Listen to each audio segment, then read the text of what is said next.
হাসনাতের দাবি জারার জবাব, সব মিলিয়ে সংসদের তোলপাড়। ট্যাক্স ফ্রি গাড়ি নেবেন না, এই ঘোষণা দিয়েই হাততালি কুড়িয়েছিলেন তরুণ এমপিরা। কিন্তু কয়েক মাস যেতে না যেতেই বদলে গেল সুর। গত মঙ্গলবার সংসদে দাঁড়িয়ে তরুণ এমপি হাসনাত আবদুল্লাহ নতুন দাবি তুললেন। ডিসি ইউএনওদের মতো সরকারি খরচে একটি গাড়ি চান তিনি। পাশ থেকে এই দাবির সমর্থন দেন বিরোধী দলীয় নেতা শফিকুর রহমান। এরপরই শুরু হয় তীব্র প্রতিক্রিয়া। সোশ্যাল মিডিয়ায় ছড়িয়ে পড়ে সমালোচনার ঝড়।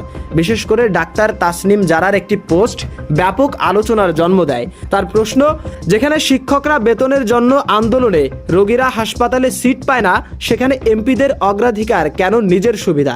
এখন প্রশ্ন, এই দাবি কতটা যৌক্তিক?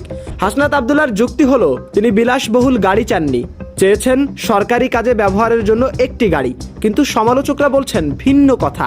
বর্তমানে একজন এমপি যা যা সুবিধা পান, মাসিক পারিশ্রমিক, যাতায়াত ভাতা, অফিস খরচ মিলিয়ে বড় অঙ্কের সুবিধা রয়েছে এর মধ্যে। টিআইবির মতে যাতায়াত ভাতা থাকার পরও আলাদা গাড়ি দাবি করা নৈতিকভাবে প্রশ্নবিদ্ধ। এই বিতর্কে আরেকটি বিষয় সামনে এসেছে, উপজেলা পর্যায়ে এমপিদের জন্য আলাদা অফিস বা কক্ষ বরাদ্দ।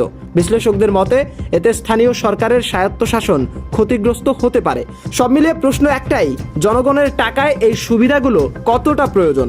যখন সাধারণ মানুষ অর্থনৈতিক চাপে, তখন নতুন করে সরকারি গাড়ির দাবি, এটা কি প্রয়োজন নাকি বিলাসিতা? মাশরাফি, আজকের নিশানা।